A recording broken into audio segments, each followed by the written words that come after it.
தமிழ்நாட்டுக்கு நம்முடைய மாண்புமிகு பிரதமர் அவர்கள் வந்தார்கள். ராமேஸ்வரத்துக்கு வந்தார்கள், ராமநாதபுரம் மாவட்டத்துக்கு வந்தார்கள், பாலத்தை திறந்து வைக்க வந்தார்கள். வரட்டும், அதை நாங்கள் விமர்சிக்க விரும்பல. ஆனால் என்ன பேசிட்டு போனாருங்க? எவ்வளவு கொடுத்தாலும் இங்கே அழுகுறாங்க, எவ்வளவு நிதி கொடுத்தாலும் நம்ம அழுகுறோமா அப்படின்னு பேசிட்டு போயிருக்காரு. நான் மிகுந்த அடக்கத்தோடு மரியாதையோடு மாண்புமிகு பிரதமருக்கு நினைவுபடுத்த விரும்புவது, ஒன்றிய அரசிடம் கையேந்தி நிற்க மாநிலங்கள் பிச்சைக்காரர்களான்னு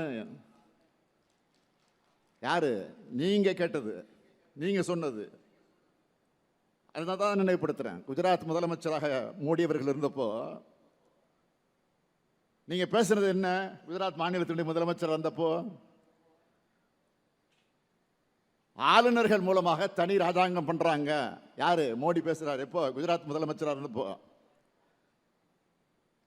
எதிர்கட்சி ஆளும் மாநிலங்களுக்கு ஒன்றிய அரசு நிதி வழங்குறதுல பாரபட்சம் காட்டுதுன்னு புகார் சொன்னார். யாரு? மோடி அவர்கள். இப்போ நாங்க கேட்டா மட்டும் அழுறாங்கன்னு சொல்றது எந்த வகையில் நியாயம்? நான் கேட்பது அழுகை அல்ல, அது தமிழ்நாட்டினுடைய உரிமை. நான் அழுது புலம்புறணும் இல்லை, ஊர்ந்து போய் யார் காலையும் விடறவனும் இல்லை. உறவுக்கு கை கொடுப்போம், உரிமைக்கு குரல் கொடுப்போம். இது யார் கற்றுக் கொடுத்தா? நமக்கு யார் சொல்லிக் கொடுத்தா? நம்முடைய தலைவர் கலைஞர். அவருடைய வழித்தடத்தில் பயணிக்கிறவன் நான்.